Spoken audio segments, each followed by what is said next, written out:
और बहुत बहुत शुक्रिया हमारे तमाम दर्शकों का एक बार फिर से आपके चहेते चैनल जी बिजनेस की लीडरशिप को बरकरार रखने के लिए।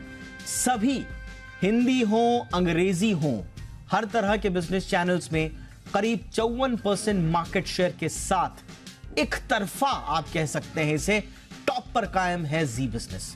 बिना जोड़ तोड़ के नंबर हमने आपको दिखाए हैं और सुबह से लेकर शाम तक, सुबह के पहले बुलेटिन से लेकर रात के आखिरी बुलेटिन तक, यूं तो 24 घंटे हमारे बुलेटिन चलते हैं, लेकिन आप तक लाए गए हर एक बुलेटिन में हमें आपका प्यार मिला है। जी बिजनेस बना है नंबर 1 बिना हेरफेर के नंबर में। देश का सबसे बड़ा बिजनेस चैनल पहले भी था जी बिजनेस और अब भी ये लीडरशिप बरकरार है। जी बिजनेस की लीडरशिप लगातार आपकी उम्मीदों पर हम खरा उतर रहे हैं। दर्शकों के प्यार और भरोसे में जी बिजनेस सबसे आगे रहा है। सभी अंग्रेजी और हिंदी बिजनेस चैनल्स में हम मार्केट शेयर 53.9 के साथ लगातार अपनी लीडरशिप को बरकरार रख रहे हैं और वादा आपसे यही रहेगा कि सुबह मार्केट आज में हमारे मैनेजिंग एडिटर अनिल सिंघवी की अगुवाई में जिस तरह से बारीक विश्लेषण हम बड़ी आसान भाषा में लेकर आते हैं और बाजार की बारीकियों को एक नए अंदाज, एक नए कलेवर में जो हमने दर्शकों तक लाने की कोशिश की है, ये कोशिश जारी रहेगी। और बाजार के बाद भी वो तमाम विश्लेषण जो आपके लिए जानने जरूरी हैं, बिना लाग लपेट के ये हम आप तक लेकर आते रहेंगे, मार्केट आवर्स में भी और उसके बाद भी लगातार हमारी लीडरशिप बरकरार। बहुत बहुत शुक्रिया। आगे भी हम आपकी उम्मीदों पर खरा उतरते रहेंगे। और आइए शुरू करते हैं हमारी आज की कवर स्टोरी।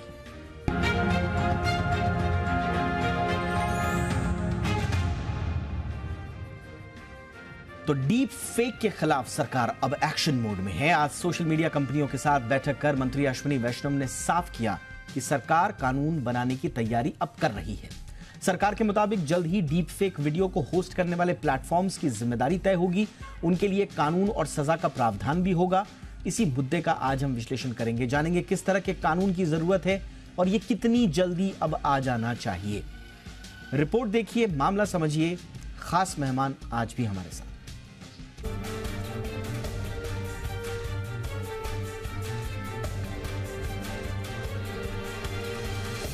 देश में डीप फेक टेक्नोलॉजी का खतरा काफी ज्यादा बढ़ गया है। केंद्र सरकार इससे निपटने के लिए जल्द ही कोई फैसला ले सकती है। ऐसा माना जा रहा है कि सरकार इसे लेकर कड़े नियम और बाकायदा एक कानून ला सकती है। एआई का गलत इस्तेमाल कर फेक वीडियो को सोशल मीडिया पर वायरल किया जा रहा है। इस पर केंद्र सरकार ने सोशल मीडिया कंपनियों से एक्शन लेने को भी कहा है।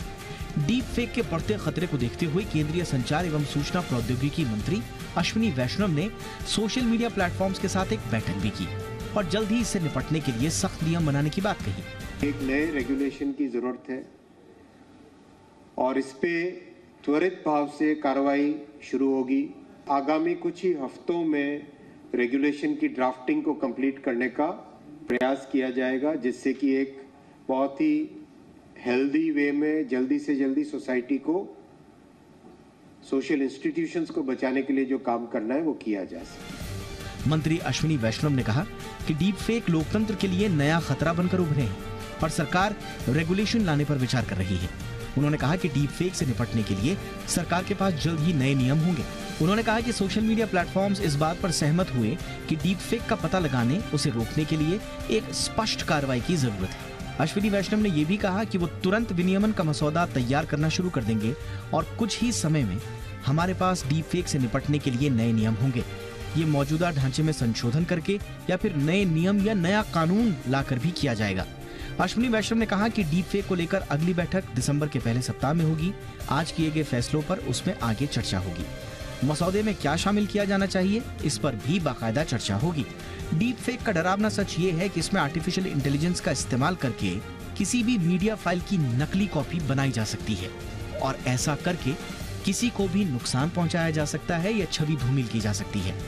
साउथ एक्ट्रेस रश्मिका मंदाना से लेकर पूर्व यूएस राष्ट्रपति बराक ओबामा और हॉलीवुड स्टार टॉम क्रूज तक डीप फेक के शिकार हो चुके हैं।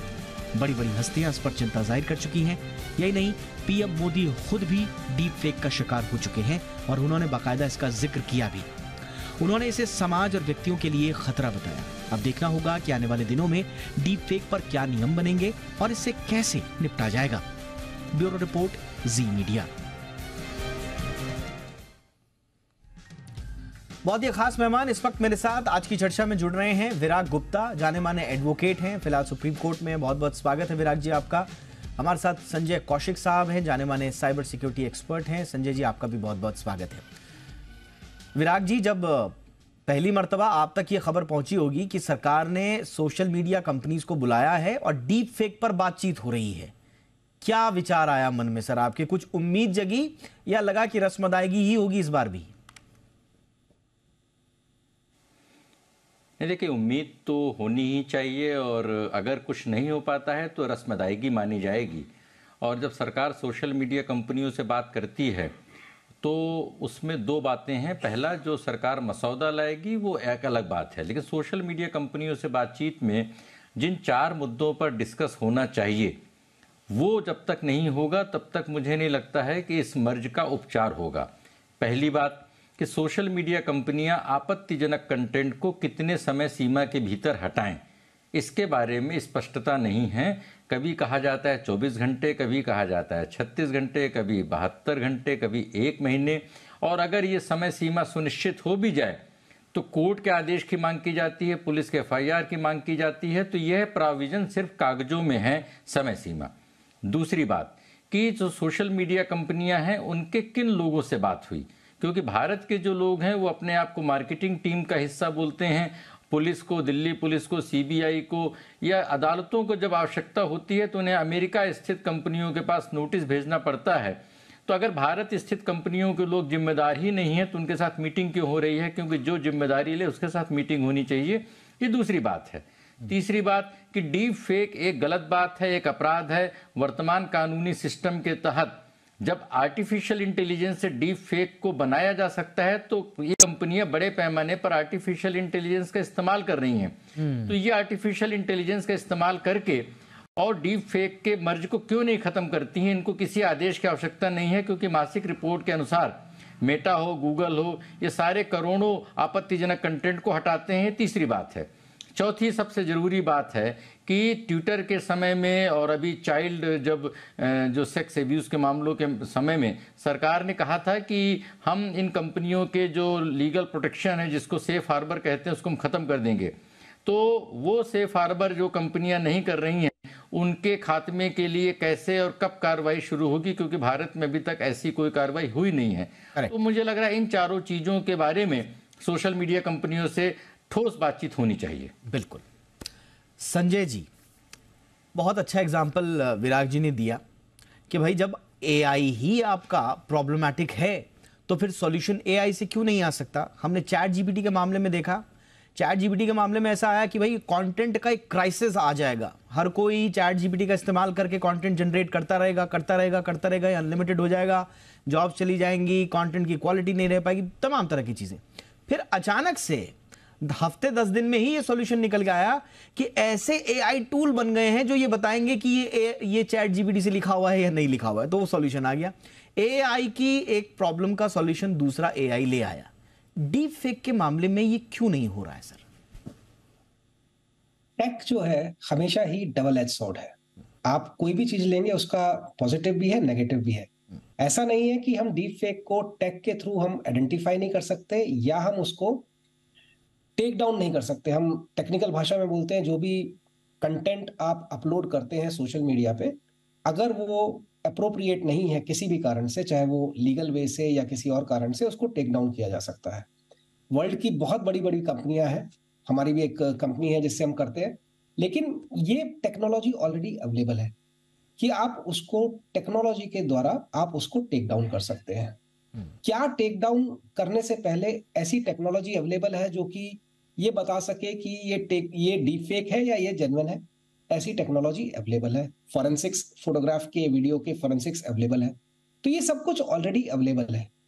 अब जहां तक कानून की बात है, हमें ये देखना चाहिए कि कानून क्या ऑलरेडी हम किसी प्रेजेंट कानून के तहत इसको हम यूज कर सकते हैं। तो हमारा जो IPC है उसमें 499 और 500 सेक्शन है जिसमें डिफेमेशन आता है, और अगर किसी की सहमति के बगैर वो डीप फेक बना है और उसको डिफेम करने की कोशिश की गई है, तो वो डिफेमेशन के अंडर, आईपीसी के अंडर उसको एक्शन लिया जा सकता है।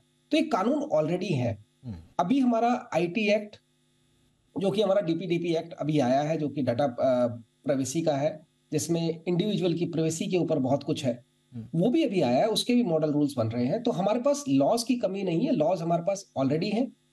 इसका कोई स्पेसिफिक लॉ आएगा या हम अपने करंट लॉज के अंदर ही कोई मॉडल रूल बना के इसको हम सेक्शंस उसके लागू कर सकते हैं, तो वो देखने की बात है कि सरकार इसको किस तरीके से लेके जाना चाहती है। पर टेक्नोलॉजी भी अवेलेबल है, कानून भी अवेलेबल है। Valid point. विराग जी से ही समझ लेते हैं। विराग जी, आज अश्विनी वैष्णव साहब का स्टेटमेंट यही आया कि हम कानून पे काम कर रहे हैं, मसौदा आने वाला है। ये मौजूदा प्रावधान पर्याप्त नहीं है, अलग से कुछ लाना पड़ेगा इसमें, और अलग से अगर लाना पड़ेगा तो डिजिटल प्रोटेक्शन बिल हम देख रहे हैं कि उसमें कितना समय लग गया। अब ये आएगा, क्या बनेगा, फिर कब लागू होगा, फिर ऐसा तो नहीं है कि एक और लंबी प्रक्रिया शुरू हो गई? देखिए दीपक जी, इसको इस तरह समझें कि आईपीसी में मारने, पीटने, जानलेवा हमले करने, गाली गलौज करने और हत्या के खिलाफ पहले से कानून है, और कल के दिन एक अलग तरीके से मॉब लिंचिंग तरीके से हत्या होती है, तो कायदे से देखें तो उसी कानून के तहत कार्रवाई की जा सकती है, लेकिन राजनीतिक कारणों से कार्रवाई नहीं होती है। इसी तरीके से डीप फेक भी एक अपराध है, और ये कंपनियों को पता है कि क्या फेक है और क्या डीप फेक है, और किस तरीके से उसको हटाया जाना है। और जब मेरे मित्र जब बोल रहे थे कि क्या कानूनी प्रावधान वर्तमान हैं, तो आईपीसी के अगर कोई डिफेमेशन में, क्रिमिनल सिविल डिफेमेशन में अगर जाएगा, तो मुझे लगता है भारत में उसको कोई न्याय मिल पाएगा अदालतों में। आईटी एक्ट के तहत आप जब एफआईआर दर्ज करते हैं तो पुलिस को पता भी नहीं चलेगा कि ये कौन लोग हैं डीप फेक के मामले में। सवाल सिर्फ एक है, बड़ा सीधा सिद्धांत है, जब कानून का जन्म हुआ और उसी कानून के जन्म के तहत पराली वाले किसान से बोला जाता है कि तुम्हारे खिलाफ एफआईआर होगी, प्रदूषण फैलाने वाली इंडस्ट्री के खिलाफ बोला जाता है कि तुम्हारे खिलाफ एफआईआर होगी, तो जो प्लेटफॉर्म हैं और अपने प्लेटफॉर्म का मिसयूज करवा रहे हैं डीप फेक के लिए, उनको जवाबदेह जब तक नहीं बनाया जाएगा, और उनकी जवाबदेही के लिए भारत में कानून है, आईटी एक्ट है, आईटी रूल्स हैं, और इन कंपनियों की खुद की नीतियां हैं। इसीलिए अगर कभी कोई कॉपीराइट का वायलेशन होता है तो इनके पास से अलर्ट आ जाता है। तो डीप फेक के खिलाफ कार्रवाई करने के लिए इनकी जवाबदेही तय होनी चाहिए, ये पहली बात है। और जो दूसरी बात है कि प्रेजेंट कानून में क्या क्या बदलाव करेंगे, तो मुझे नहीं लगता है कि आईटी एक्ट में कोई बदलाव करेंगे, क्योंकि आईटी एक्ट में बदलाव करना लंबा प्रोसेस है और सरकार डिजिटल इंडिया एक्ट ला रही है। हाँ। तो जो आईटी रूल्स हैं, उन आईटी रूल्स में मुझे लग रहा है कि सरकार एक आध प्रोविजन डाल सकती है जिसके तहत डीप फेक को एक अपराध घोषित करके उसके लिए सजा मुकर्रर कर सकते हैं। ठीक है सर। अब आपने बोला क्या फेक है और क्या डीप फेक है। अब संजय जी, दिक्कत ये है मेरी कि हम तो चले गए बहुत आगे, हम तो कह रहे हैं कि डीप फेक पे आ गए हम। अब हमारा सवाल तो जी बिजनेस पे, आप भी रहे हमारे साथ, विराग जी भी लगातार रहते हैं, हम तो फेक से ही नहीं निपट पा रहे हैं सर। अभी तो हमको यही नहीं पता है कि फेक से कैसे निपटना है। ये डीप फेक तो बहुत अंदर की चीज हो गई, तो कैसे होगा सर ये? सबसे बड़ी बात जो मैं बार बार कहता आया हूं और हर जगह, हर फोरम पे, हर प्लेटफॉर्म पे कहता हूं कि एक ट्रेनिंग और अवेयरनेस बहुत जरूरी है। जब तक हम लोग अवेयर नहीं होंगे, हमें ट्रेनिंग नहीं होगी कि हम कैसे इसको पहचाने कि क्या ठीक है क्या गलत है। अब डीप फेक को पहचानने का सबसे आसान तरीका है कि इनिशियली जब डीप फेक आया था तो सबसे जो आसान तरीका था वो ये था कि आपका लिप और आई की सिंक्स बराबर नहीं थे, क्योंकि आई उस हिसाब से ब्लिंक ही नहीं करती थी डीप फेक के अंदर। पर टेक्नोलॉजी के साथ साथ वो भी थोड़ा सा कवर हो गया, लेकिन अगर आप बहुत ध्यान से देखें तो बड़ा क्लियरली नजर आ जाएगा कि ये डीप फेक है। इसमें आईज की और बाकी फेशियल मूवमेंट्स और बाकी लिप की मूवमेंट कहीं भी सिंक में नहीं है। लेकिन क्या एक आम आदमी, क्या एक नॉर्मल इंसान जो कि वो देख रहा है, और अभी इलेक्शन आने वाले हैं, इलेक्शन के टाइम पे किसी भी पब्लिक जो लीडर्स हैं, अगर उनका डीप फेक चलेगा तो आप कितने लोगों को जाके समझा पाएंगे कि वो डीप फेक था? कितने लोगों को एक्चुअली ये मालूम है कि डीप फेक होता क्या है? अब हम और आप तो जानते हैं डीप फेक क्या है। कितने लोगों को आप इलेक्शन के माहौल में जाके समझा पाएंगे कि ये डीप फेक है या फेक है या क्या है? तो आपका जो डिफॉर्मेशन है वो तो वहां हो गया। उसके बाद उसका क्या इंपैक्ट आएगा हमारे लोकतंत्र पे, डेमोक्रेसी पे, वोटिंग पैटर्न्स पे क्या इंपैक्ट आएगा, वो एक बहुत बड़ा मुद्दा है। और इसीलिए मेरे को, जहां तक मेरी समझ है, इसीलिए सरकार ने बहुत ही जल्दी इसमें एक्शन लिया है कि इस टाइम ये बहुत हाई टाइम है कि इस पे कोई ना कोई स्ट्रिक्ट एक्शन लिया जाए, कोई ऐसा लॉ या कानून या कोई भी इसमें प्रोविजन ऐड किया जाए जिससे कि इस पे हम कहीं ना कहीं इस पे बहुत सख्त एक्शन लिया जा सके। क्योंकि जैसे कि हमने देखा कि ये जो साउथ की एक्ट्रेस है रश्मिका, उनका एक डीप फेक आया। अब बहुत लोगों को तो समझ में आ गया कि ये डीप फेक है, वो वायरल भी हुआ, उसके बाद उसका काउंटर भी वायरल हुआ कि भाई ये डीप फेक है। लेकिन जितने लोगों ने वो देखा, क्या वो 100% तक ये चीज पहुंच पाई कि वो डीप फेक था? बिल्कुल। बहुत लोग तो उसके आगे ही नहीं बढ़ पाए होंगे, उन तक ये नजर ही नहीं पहुंची होगी। हमारे देश में कितने लोग हैं जो ट्विटर पे हैं, कितने लोग सिर्फ व्हाट्सएप पे वायरल देख के उसके बाद उनके पास वो इन्फॉर्मेशन ही नहीं पहुंच पाती कि वो डीप फेक है। तो ये जानना बहुत जरूरी है, ट्रेनिंग बहुत जरूरी है, अवेयरनेस बहुत जरूरी है कि क्या डीप फेक है, डीप फेक का मतलब क्या है और उसको हम कैसे पहचान सकते हैं, कैसे किसी को हम डिफेम ना करें, कैसे उसको रोका जाए। देखिए प्रॉब्लम यही, आपने सही कहा। और अगर देखिए अगर हम भारतीय परिप्रेक्ष्य में देखें ना, तो एक्चुअल में अभी लोगों को डीप फेक के खतरे समझ में आ भी नहीं रहे हैं।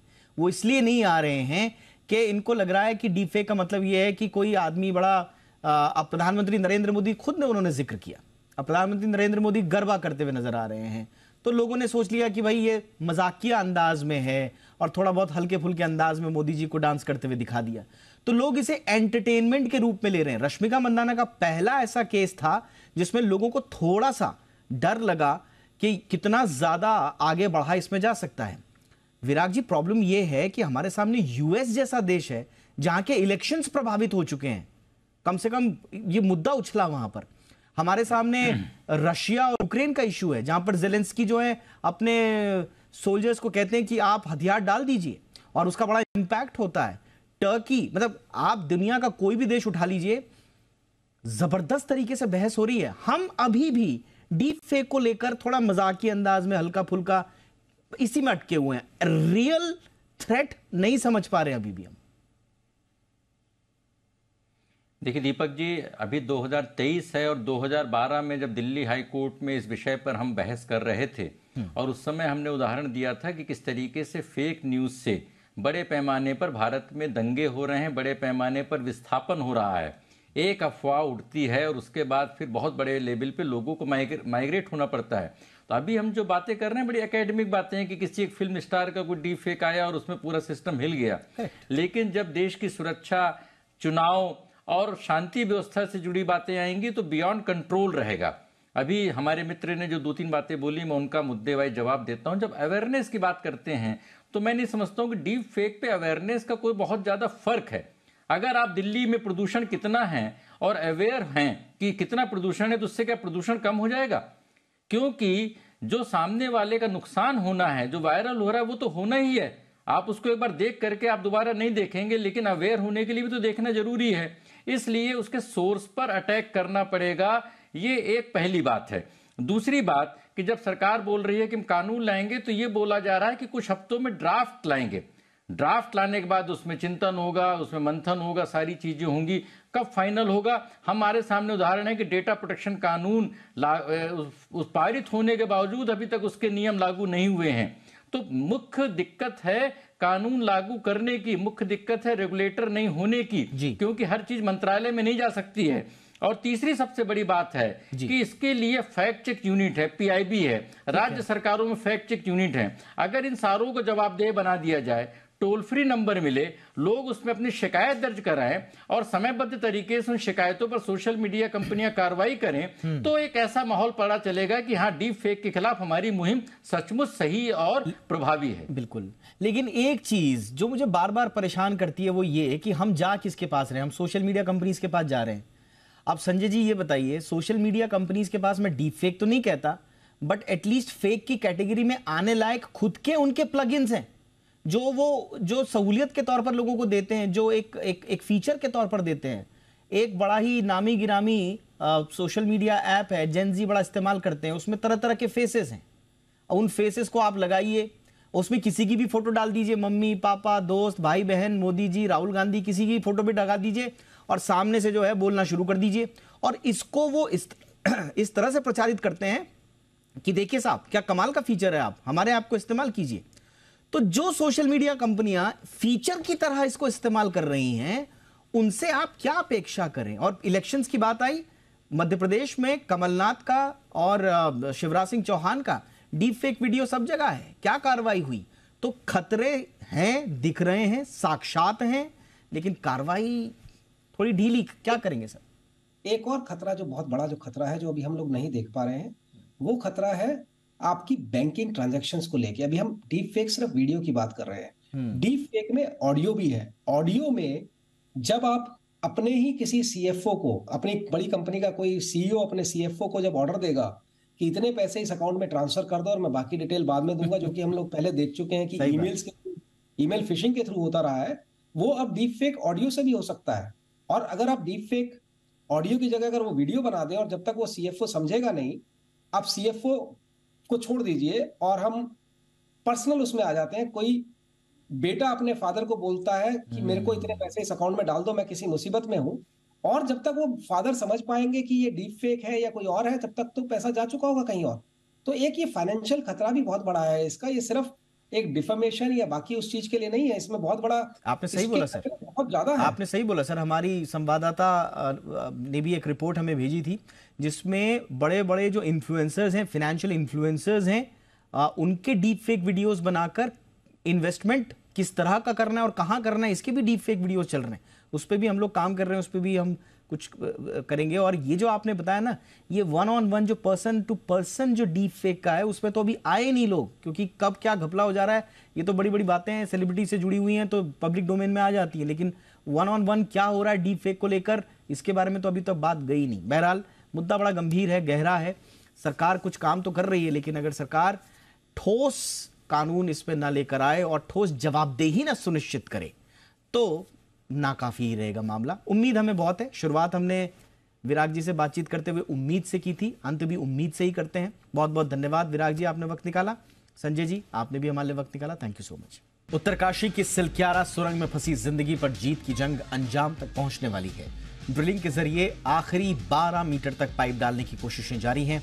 अमेरिकन ऑगर मशीन की मदद से पाइप बिछाए जा रहे हैं। रेस्क्यू में जुटी टीमें आज देर रात तक अच्छी खबर मिलने की उम्मीद कर रही हैं। रेस्क्यू के बाद की चुनौतियों से निपटने के लिए तमाम तैयारियां भी पूरी कर ली गई हैं।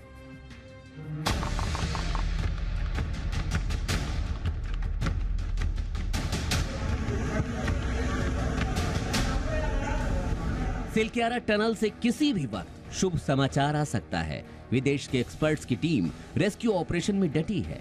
मजदूरों को बाहर निकालने के लिए काम युद्ध स्तर पर जारी है और जल्द ही वो खबर मिलने की उम्मीद है जिसका पूरा देश इंतजार कर रहा है।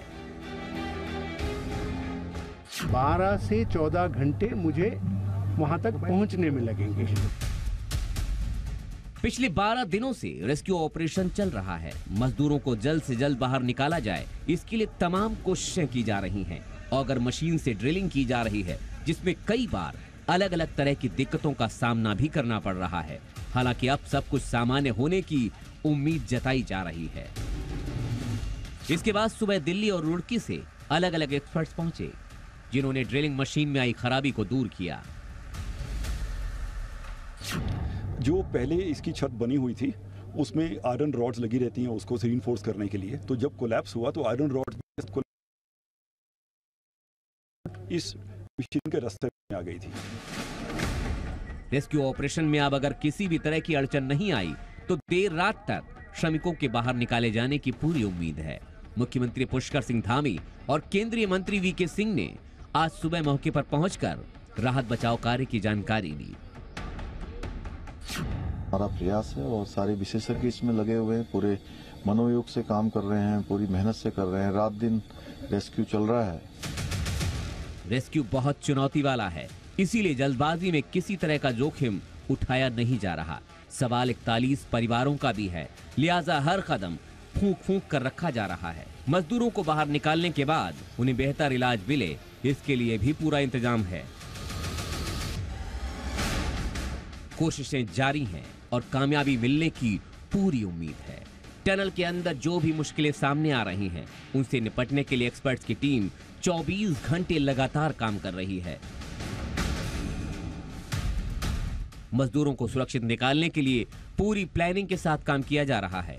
41 मजदूरों को बाहर निकालने के लिए एनडीआरएफ की टीम भी तैनात है। उम्मीद यही है कि सब कुछ सही समय पर ही रहा तो मजदूर आज ही बाहर निकल आएंगे। उत्तरकाशी से अंजलि सिंह, और सुरेंद्र डसीला के साथ bureau report, Zee media. The Advertising Standards Council of India यानी कि आस्की की भ्रामक विज्ञापनों पर चौंकाने वाली रिपोर्ट आई है। खासकर डिजिटल मीडिया पर ऐसे विज्ञापनों की भरमार है जो मिसलीडिंग हैं यानी कि भ्रामक हैं। 21% के साथ सर्वाधिक भ्रामक विज्ञापन हेल्थ केयर सेक्टर में देखे गए हैं। वहीं पर्सनल केयर और गेमिंग कैटेगरी में भी इनके मामले बढ़े हैं। क्या कोई तेल लगाने से गंजेपन की समस्या दूर हो सकती है? क्या कोई खास चाय पीने से मोटापा छूमंतर हो सकता है? या कोई एनर्जी ड्रिंक पीने से कोई शक्तिमान बन सकता है? बिल्कुल नहीं।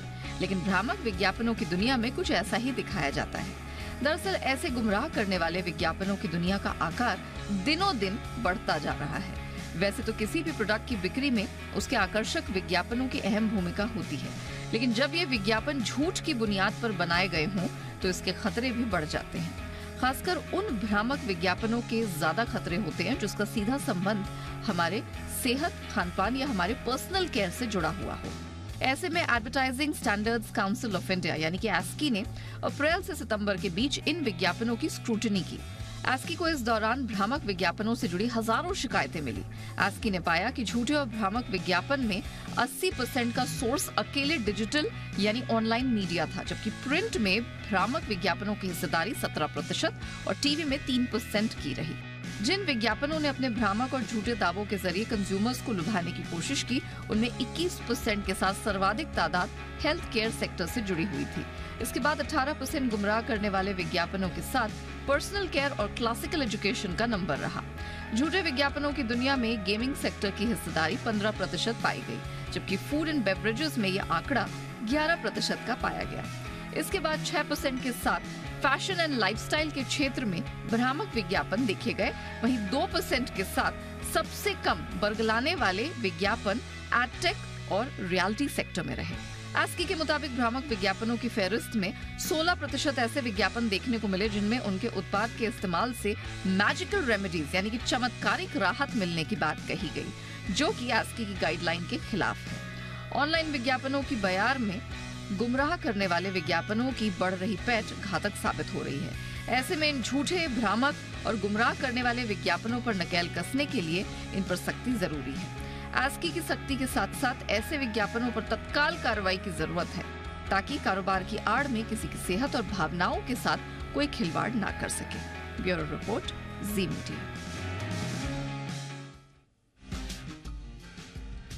बैंक ऑफ बड़ौदा जल्द ही अपनी ऑडिट रिपोर्ट आरबीआई को सौंपने वाला है। जी मीडिया से खास बातचीत में बैंक ऑफ बड़ौदा के ईडी जॉयदीप दत्ता रॉय ने कहा कि वो एनबीएफसीज को लोन देने के मामले में आरबीआई की गाइडलाइंस का पालन कर रहे हैं। जी मीडिया संवाददाता एकता सूरी ने बैंक ऑफ बड़ौदा के ईडी जॉयदीप दत्ता रॉय से बातचीत की। क्या कहा उन्होंने, सुनिए। RBI's advice is definitely something that we take in full sort of spirit, and we will definitely look at our portfolio in terms of going about it in a very calibrated way. We would not like to parameters that you could look at.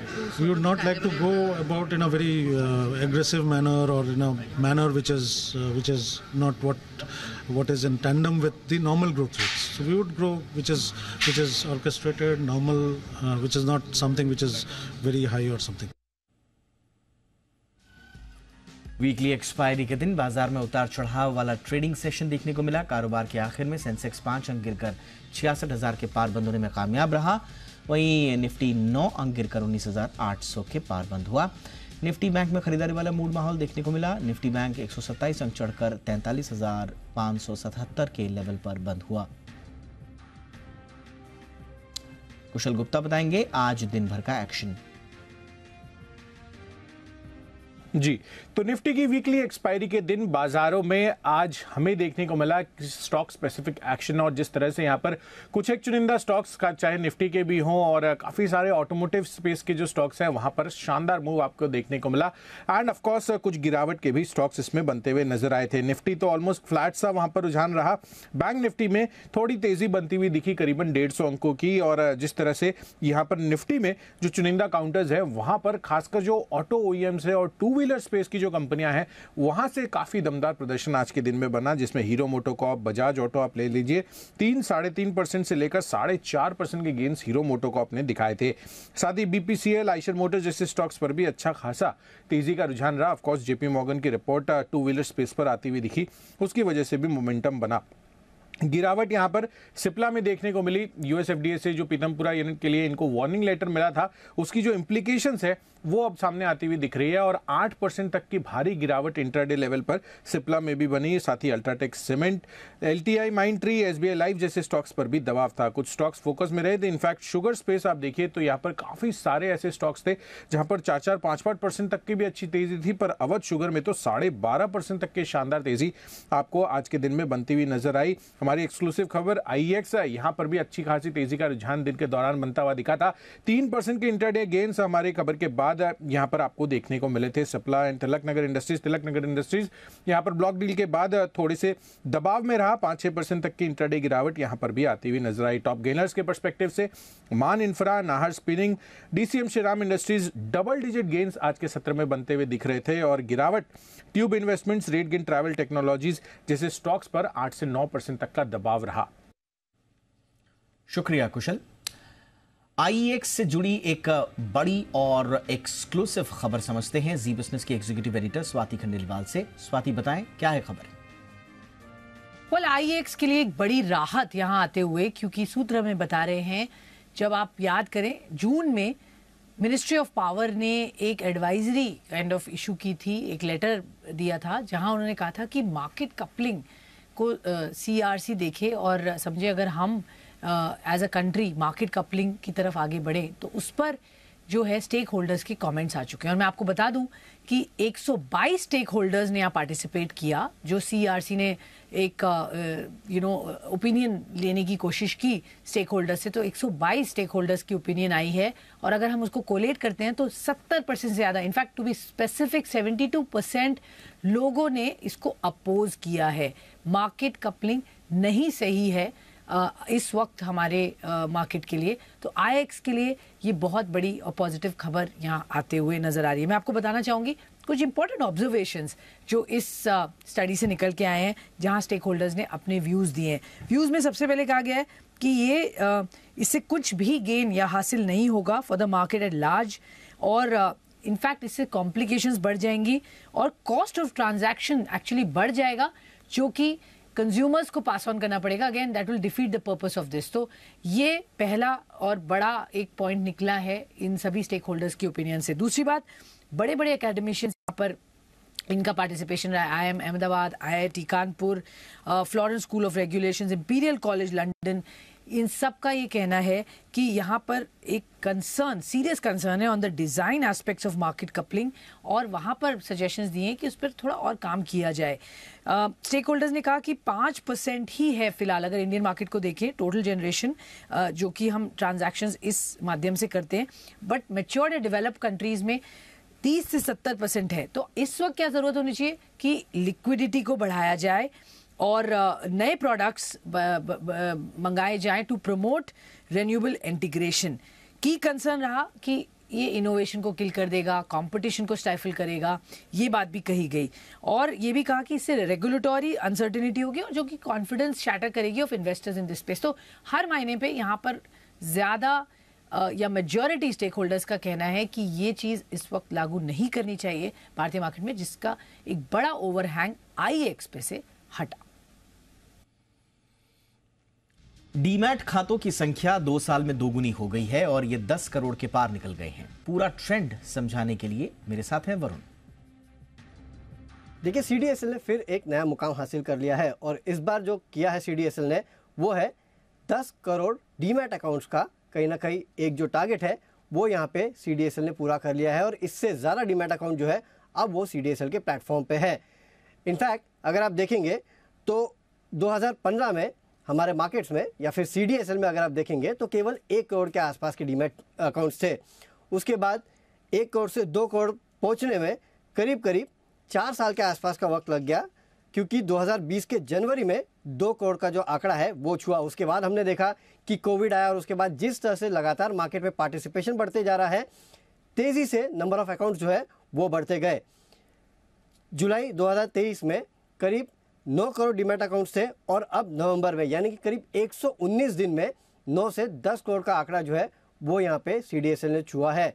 In fact ये दूसरा सबसे कम दिनों का आंकड़ा है जहाँ पे 1 crore shares, यहाँ पे 1 करोड़ डीमैट अकाउंट जो है वो यहाँ पे जुड़े हैं। इसके पहले अगर आप देखते हैं तो 2021 नवंबर से 2022 फरवरी के बीच में 5 करोड़ से डीमैट अकाउंट्स जो है वो बढ़ के 6 करोड़ हुए थे, यानी कि 1 करोड़ जो डीमैट अकाउंट्स है वो केवल 94 दिन में जुड़े थे और इस बार ये 119 दिन में जुड़े हैं। इसके काफ़ी सारे रीजंस है। कोविड के बाद हमने देखा कि लगातार मार्केट में पार्टिसिपेशन जो है वो बढ़ते जा रहा है। आप देखिए किस तरह से रिटेल जो है वो मार्केट में पैसा लगा रहा है। SIPs अगर आप देखेंगे तो उसमें भी लगातार फ्लोज आते जा रहे हैं और जिस तरह से मार्केट में लगातार IPOs आते जा रहे हैं वो भी कहीं ना कहीं इन्वेस्टर्स के लिए काफ़ी अच्छा है और उसके लिए भी इन्वेस्टर्स का इंटरेस्ट जो है वो मार्केट में लगातार बढ़ते जा रहा है। और इसके लिए आप देख रहे हैं कि लगातार मार्केट में डीमैट अकाउंट्स बढ़ रहे हैं और CDSL जो है वो इसमें सबसे ज़्यादा मार्केट शेयर रखता है। इनफैक्ट एशिया का अगर आप देखेंगे तो एक मात्र ये लिस्टेड डिपॉजिटरी है और 10 करोड़ डीमैट अकाउंट का जो आंकड़ा है वो भी अब CDSL पार कर चुका है। इसके लिए ब्रोकरेज हाउसेस ने भी टारगेट बढ़ाया है। इनफैक्ट नुवामा का टारगेट अगर आप देखेंगे तो इस कंपनी पे अब 2000 रुपये के ऊपर के हैं और इसके लिए देखने आपको मिला कि इस खबर के बाद स्टॉक में अच्छी तेजी भी हुई है। दुनिया के बड़े ब्रोकरेजेस को बजाज ऑटो ये काफी पसंद आ रहा है। क्या है टारगेट्स और बुलिश होने की वजह क्या है, ये कुशल बताएंगे। जी, तो हमने आज देखा कि बजाज ऑटो में किस तरह की शानदार तेजी होती हुई नजर आई और इसकी सबसे बड़ी वजह बनी 2 दिग्गज ग्लोबल ब्रोकरेज हाउसेस का यहां पर टारगेट रेस करना, जिसके अंतर्गत JP मॉर्गन और साथ ही मॉर्गन स्टैनले दोनों ने ही ओवरहेड रेटिंग तो बरकरार रखी और साथ साथ आप देखिए तो यहां पर जो टारगेट्स है JP मॉर्गन ने 6100 से बढ़ाकर 6400 रुपए के कर दिए हैं और साथ ही मॉर्गन स्टैनले ने 5449 रुपए का जो टारगेट्स है उसको बढ़ाकर 6229 रुपए कर दिया है। तो एक सिग्निफिकेंट अपसाइड मॉर्गन स्टैनले को अब बजाज ऑटो में देखने को मिल रही है। अब ये इसके रीजंस भी काफी सारे हैं, जिसमें पहले 5 जो इंपॉर्टेंट रीजंस है वो मैं आपको बता दूं। सबसे पहला तो टारगेट बढ़ाने का रीजन है त्योहारी सीजन के दौरान की जो परफॉर्मेंस रही थी वो काफी शानदार थी, जिसके अंतर्गत यहां पर 125 सीसी प्लस के जो पोर्टफोलियो है इनके बाइक्स के वहां पर 50% सालाना आधार पर ग्रोथ होती हुई दिखी। साथ ही त्योहारी सीजन में ओवरऑल कंपनी की भी जो कुल ग्रोथ है वो भी 20% तक की होती हुई नजर आई थी। ट्रायम्फ जिसके साथ इन्होंने कोलैबोरेशन किया है उसकी बिक्री में भी अनुमान से ज्यादा बेहतर एक्सपेक्टेशन से यहां पर जो प्रदर्शन आता हुआ दिखा है वो काफी शानदार था और 10,000 यूनिट्स प्रति महीने तक अब उत्पादन और प्रोडक्शन यहां पर उत्पादन और साथ ही डिस्ट्रीब्यूशन पर फोकस करने के चलने वाली है कंपनी। यही नहीं, चेतक ईवी जो है यहां पर भी मजबूत रैंप अप होता हुआ दिख रहा है और एक्सपेक्टेशंस ये है कि अगले महीने नया मॉडल भी इसका आने वाला है। साथ ही 3 व्हीलर कारोबार जो इनका काफी बड़ा और काफी अच्छा खासा मार्केट शेयर ये होल्ड करते हैं, 80% से ज्यादा का जो मार्केट शेयर है वो अभी भी इन्होंने बरकरार रखा हुआ है और आखिरी कारण इसमें एक्सपोर्ट्स को लेकर है जो पिछले कुछ महीनों से ठंडी पड़ी थी, अब यहाँ पर रिकवरी के संकेत भी आते हुए दिख रहे हैं। तो एक्सपोर्ट्स एक तरफ बढ़ रहा है, दूसरी तरफ नए जो टाइप्स किए हैं वहां पर भी अनुमान से बेहतर यहाँ पर प्रदर्शन आ रहे हैं। तो जाहिर सी बात है कि यहाँ पर जो ब्रोकरेज हाउसेज है बजाज ऑटो को लेकर काफी ज्यादा बुलिश हो रहे हैं। आज से शुरू हो रहा है शादियों का सीजन। कितनी होंगी इस सीजन में शादियां और कितना होगा कारोबार, कहां होता है शादियों में ज्यादा खर्च, पूरी डिटेल देंगे आशीष चतुर्वेदी। देखिए, शादियों का सीजन शुरू हो गया है और 23 नवंबर से लेके 15 दिसंबर तक पूरे देश में अगर आप देखें तो 38 लाख शादियां होने वाली है और इसमें देखिए माना जा रहा है कि 4.74 लाख करोड़ की बड़ी स्पेंडिंग यहां पर देखने को मिलेगी। सिर्फ दिल्ली की बात की जाए तो यहां पर 4 लाख शादियां इस पीरियड के दौरान होगी, जहां पर खर्च होगा 1.25 लाख करोड़ का। आधिकारिक डेटा यहां पर देखने को मिल रहा है और जिसके चलते हम एक ट्रेंड भी देख रहे हैं कि लगातार पिछले 3 सालों से जो शादियां हो रही हैं इस सीजन के दौरान उसमें भी इजाफा देखने को मिल रहा है। लोगों की तरफ से जो स्पेंडिंग होती है, खर्च होता है, इसमें भी अगर आप देखें तो आपको एक इंटरेस्टिंग खर्च देखने को मिल रहा है, पैटर्न है। जैसे मिसाल के तौर पर अगर आप देखें तो 2021 में करीब 3 लाख शादियां हुई थी, वहां पर करीब 25 लाख करोड़ के आसपास का जो है यहाँ पर इम्पैक्ट आपको देखने को मिला था। सिमिलरली अगर आप देखें तो 2022 में एक बढ़त देखने को मिली थी और 2023 में जो अनुमान है कि 38 लाख शादियां यहां पर आपको देखने को मिलेगी। और एक इंटरेस्टिंग पैटर्न ये भी आपको देखने को मिला कि जो हाई बजट वाली शादियां हैं इसके ट्रेंड में भी आपको इजाफा देखने को मिल रहा है। इस बार अनुमान है कि 1 करोड़ से ज्यादा की खर्च होने वाली शादियां इसी दौरान पर करीब 50,000 होंगी। 50 लाख खर्च वाली करीब 50,000 है। सिमिलरली 25 लाख जहां पर खर्च होगा जिन शादियों में, उनकी संख्या 5 लाख बताई जा रही है। इससे कम बजट वाली भी शादियों की संख्या अगर आप देखें तो काफी ज्यादा है। मिसाल के तौर पर 3 लाख स्पेंडिंग वाली 7 लाख शादियां यहाँ पर आपको देखने को मिलेंगी। अब क्योंकि बात शादियों की हो रही है, स्पेंडिंग की हो रही है, तो इसका भी एक पैटर्न यहाँ पर सामने आया है कि ज्वेलरी में अगर आप देखें तो सबसे ज्यादा खर्च होता है 15% के आसपास। दूसरे नंबर पर आता है टेंट है, डेकोरेशन है, जहां पर लोग करीब 12% अपनी कुल शादी का खर्च करते हैं। अपैरल में 10% है, केटरिंग में 10%, कंज्यूमर ड्यूरेबल्स गिफ्टिंग की वजह से 5% है और बैंक्वेट हॉल्स और होटल्स में 5% होता है। लेकिन अभी एक नया चलन इवेंट मैनेजमेंट का भी शुरू हुआ है, वहां पर भी अगर आप देखें तो 5% की स्पेंडिंग होती है। लेकिन सीजन काफी अहम है कंजम्पशन के लिहाज से, जहां पर पूरे देश भर में 38 लाख शादियां होने वाली हैं। जम्मू के राजौरी में सुरक्षा बलों ने लश्कर-ए-तैयबा के आतंकी कमांडर कारी समेत 2 टेररिस्ट को मार गिराया है। घने जंगलों में छिपे आतंकियों ने बुधवार को भारतीय सेना के जवानों पर हमला किया था, जिसका बदला आज पूरा हो गया। आतंकी कारी को घाटी में दहशत फैलाने की नीयत से पाकिस्तान ने भेजा था। इससे पहले भी उसने कई आतंकी हमले किए थे और सुरक्षा बलों की वांटेड लिस्ट में शामिल था।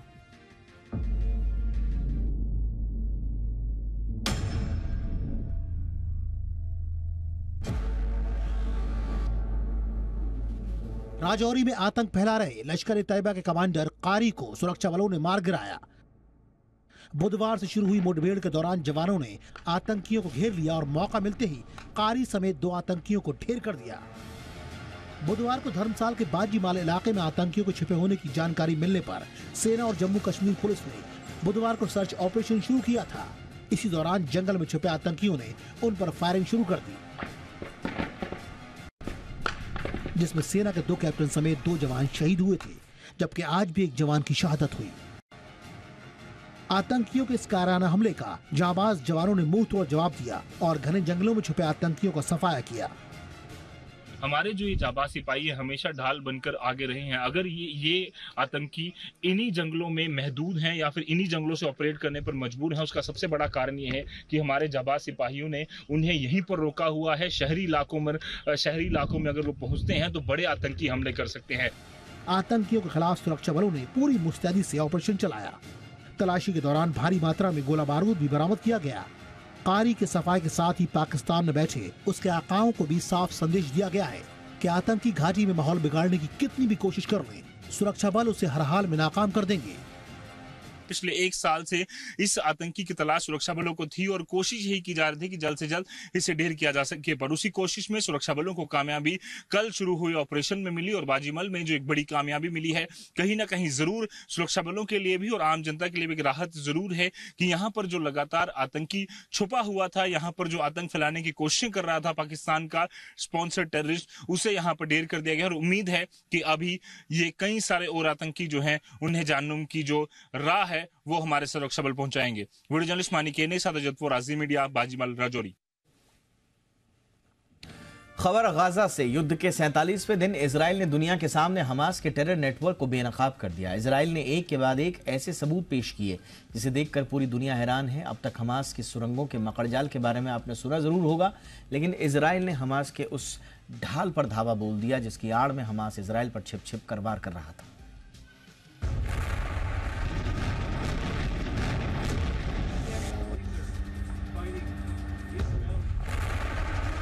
हमास का टेरर, स्कूल, अस्पताल और मस्जिद में कमांड सेंटर।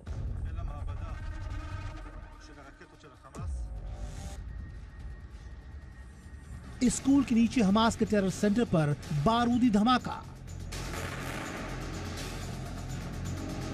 गाजा में इन 3 जगहों पर हमला बोला गया जिन्हें सेफ जोन माना जाता है, लेकिन हमास के आतंकी इन्हीं जगहों का इस्तेमाल ढाल की तरह कर रहे थे।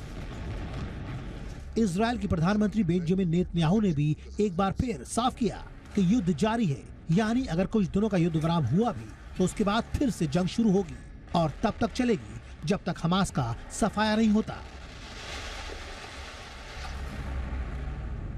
और यही वजह है कि इजरायली फोर्स पहले की तरह स्ट्राइक कर हमास के आतंकी अड्डों को मिट्टी में मिला रही है। आईडीएफ ने साफ कर दिया कि जब तक सीज फायर का ऑर्डर नहीं मिलता तब तक हमास के खिलाफ उसका एक्शन जारी रहेगा। אנחנו קיימנו היום שיח של הרמטכ"ל עם כל מפקדי החטיבות. אני גם לא יודע מתי תיכנס. नेतन्याहू ने खुफिया एजेंसी मोसाद और सेना दोनों को ऑर्डर दिया है कि वो हमास के आतंकियों को उनके बिल से निकाल कर खत्म कर दे। इसके बाद आईडीएफ एक्शन में है। तस्वीरें गाजा के अल-शिफा अस्पताल की हैं, जहां इजरायली फोर्स पहुंची तो उसके होश उड़ गए।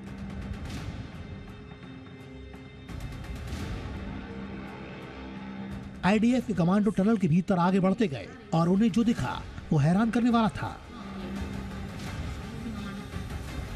यानी हमास ने अल-शिफा अस्पताल के नीचे से सुरंगों का एक पूरा जाल बुन रखा था। टनल के भीतर हमास कमांड सेंटर चला रहा था। यहीं से वो लोगों को ढाल बनाकर आतंकी वारदातों को अंजाम दे रहा था। वहां चल रहे ग्राउंड ऑपरेशन का वीडियो जारी किया, जिसमें सैनिकों के साथ टैंक और बख्तरबंद गाड़ियों का काफिला नॉर्थ गाजा में घुसता दिखा। गाजा के रिहायशी इलाके में आईडीएफ को एक और बड़ी कामयाबी मिली। यहाँ से इजरायली सेना को विस्फोटक, मोर्टार और ढेर सारा बारूद मिला।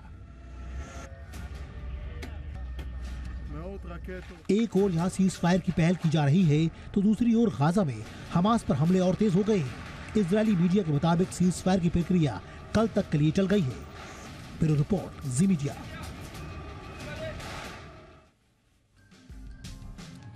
तो इसी के साथ इंडिया 360 में आज बस इतना ही। #ZIndia360 याद रखिए। कोई राय, कोई सुझाव हो तो जरूर भेजिएगा।